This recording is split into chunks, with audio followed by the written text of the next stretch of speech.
Carbon dioxide वायुमंडल में फैलकर पृथ्वी से विकिरित ऊष्मा को पृथ्वी पर रोककर ग्रीन हाउस प्रभाव पैदा करती है।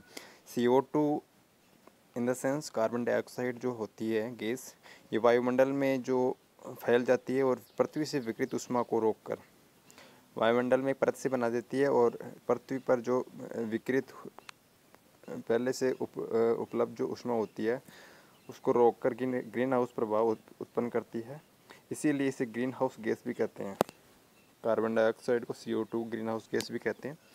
इसके अभाव में धरती इतनी ठंडी हो जाती है कि इस पर रहना असंभव होता। अगर कार्बन डाइऑक्साइड CO2 नहीं होती तो धरती इतनी ठंडी हो जाती कि इस पर रहना ही असंभव होता। किंतु जब कारखानों व कार के धुएं से वायुमंडल में इसका स्तर बढ़ता है तब इस ऊष्मा के द्वारा पृथ्वी का तापमान बढ़ता है। इसे भूमंडलीय तपन ग्लोबल वार्मिंग कहते हैं। तापमान में वृद्धि के कारण पृथ्वी के सबसे ठंडे प्रदेश में जमी हुई बर्फ पिघलती है, जिसके परिणाम स्वरूप समुद्र के जल स्तर में वृद्धि होती है, जिससे तटीय क्षेत्रों में बाढ़ आ जाती है। जब कारखानों से और कारों से धुआं निकलेगा तो वायुमंडल में CO2 कार्बन डाइऑक्साइड का स्तर बढ़ेगा, ज़्यादा फैल जाएगी CO2 और इससे क्या होगा, ऊष्मा के द्वारा गर्मी के द्वारा पृथ्वी का तापमान टेम्परेचर बढ़ेगा और इसे क्या बोलते हैं, ग्लोबल वार्मिंग, हिंदी में भूमंडलीय तपन। तापमान में टेम्परेचर में वृद्धि होगी और पृथ्वी के सबसे ठंडे प्रदेश भी क्या होगी, उस पर जो जमी हुई बर्फ़ पिघलने लग जाएगी और उसके बाद में बर्फ़ जब पिघलेगी तब समुद्र के स्तर में जल स्तर में वृद्धि होगी अचानक से और इससे क्या होगा, जो तटीय क्षेत्र है उनमें बाढ़ आ जाती है।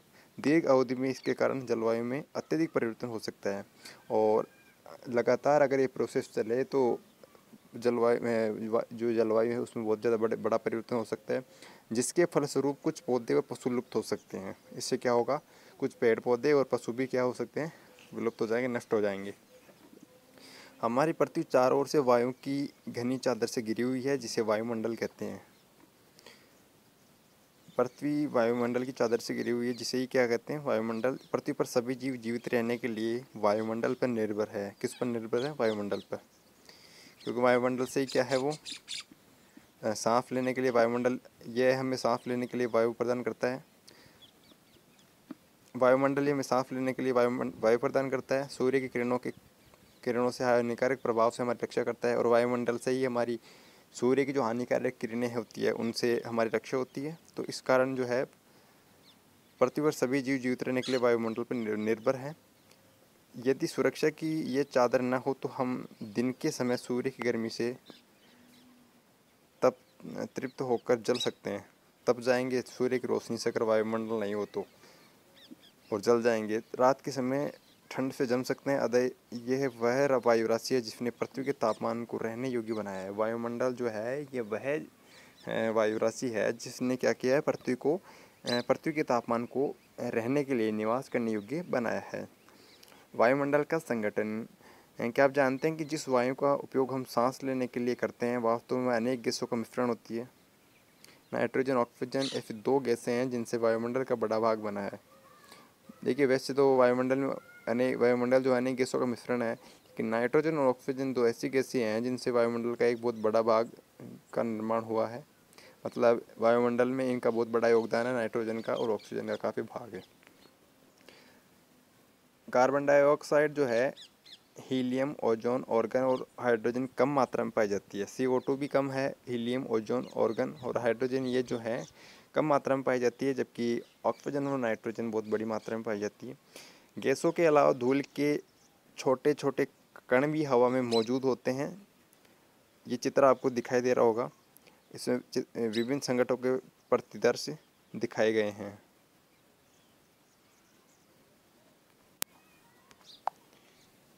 इस चित्र में अगर आपको दिख रहा होगा कि CO2 0.03% है, नाइट्रोजन 78% है, ऑक्सीजन 21% 21% है, ऑर्गन 0.93% है और अन्य गैसें जो है 0.09% है, 0.49% है। तो इस तरह 100% के अंदर जो है सबसे ज़्यादा नाइट्रोजन जो है 78% है, ऑक्सीजन उससे कम 21%। कार्बन डाइऑक्साइड की बात करें तो 0.03% है और ऑर्गन 0.93%, 0.93% जो ऑर्गन है, और अन्य सभी गैसें जो हैं मिलाकर 0.049% है। तो इस तरह से ये वायुमंडल का संगठन है।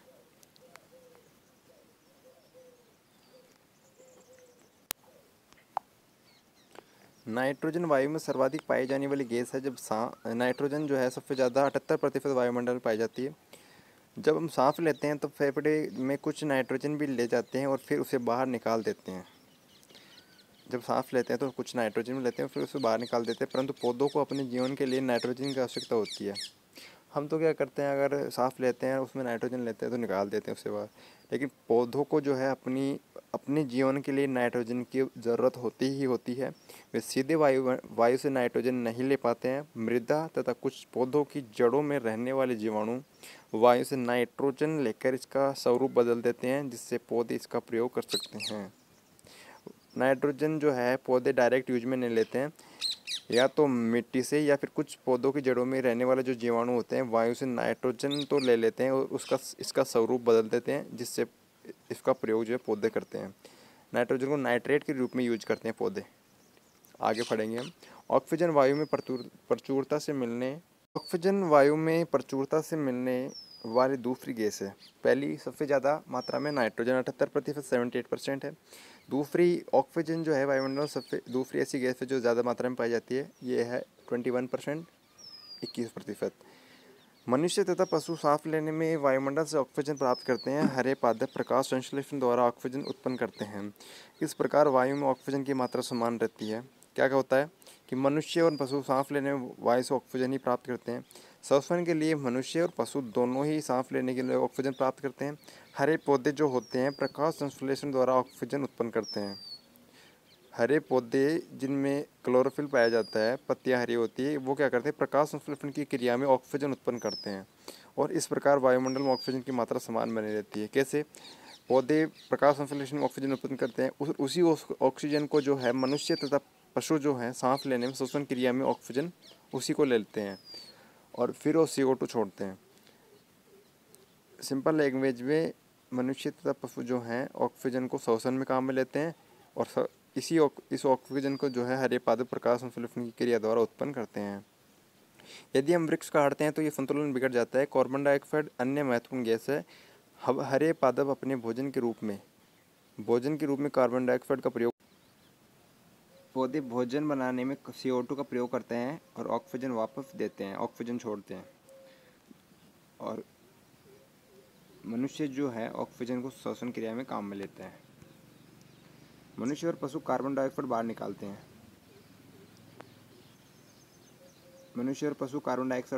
जबकि लेते के हैं ऑक्सीजन श्वसन क्रिया में। मनुष्य तथा पशुओं द्वारा बाहर छोड़ी जाने वाली कार्बन डाइऑक्साइड की मात्रा पौधों द्वारा प्रयोग की जाने वाली गैस के बराबर होती है, जिससे यह संतुलन बना रहता है। मनुष्य और पशु कार्बन डाइऑक्साइड गैस छोड़ते हैं और इस कार्बन डाइऑक्साइड गैस का जो प्रयोग जो है पौधे भोजन बनाने में काम में लेते हैं। परंतु यह संतुलन कोयला तथा खनिज तेल आदि ईंधनों के जलाने से गड़बड़ा जाता है। वे वायुमंडल प्रति वर्ष जो है करोड़ों टन कार्बन डाइऑक्साइड की बढ़ोतरी करते हैं। परिणाम स्वरूप कार्बन डाइऑक्साइड का जो है बढ़ा हुआ आयतन पृथ्वी पर मौसम तथा जलवायु को प्रभावित करता है।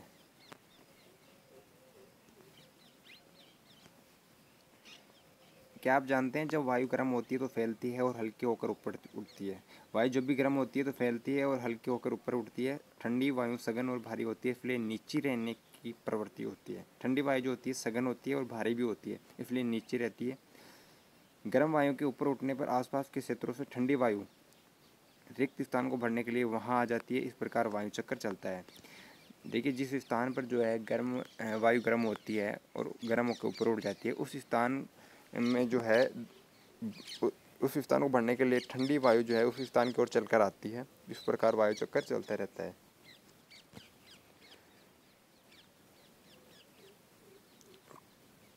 क्या भूमंडलीय तपन आज विश्व में एक गंभीर समस्या है? वायुमंडल की संरचना। हमारा वायुमंडल 5 परतों में विभाजित है, जो पृथ्वी की सतह से आरंभ होती है। यह है, देखिए, वायुमंडल जो है 5 परतों में बांटा गया है, जो पृथ्वी की सतह से ही शुरू होती है। सौरमंडल, समताप मंडल, मध्य मंडल, बाह्य मंडल बाह्य वायुमंडल और बहिर्मंडल। सबसे पहले आता है क्षोभ मंडल। ये परत जो है वायुमंडल की सबसे महत्वपूर्ण परत है। इसकी औसत ऊंचाई 13 किलोमीटर है। हम इसी मंडल में मौजूद वायु में सांस लेते हैं। मौसम की लगभग सभी घटनाएं जैसे वर्षा, कोहरा, ओलावर्षण इसी परत के अंदर होती है, क्षोभ मंडल के अंदर ही। क्षोभ मंडल की औसत ऊंचाई 13 किलोमीटर। इसी मंडल में मौजूद वायु में सांस लेते हैं और मौसम की लगभग सभी घटनाएं जो होती है क्षोभ मंडल में ही होती है।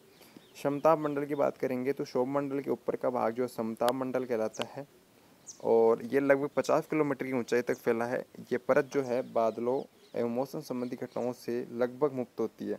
इसमें कोई मौसम संबंधी घटनाएं नहीं होती। इसके फलस्वरूप यहाँ की परिस्थितियाँ हवाई जहाज उड़ाने के लिए आदर्श होती है।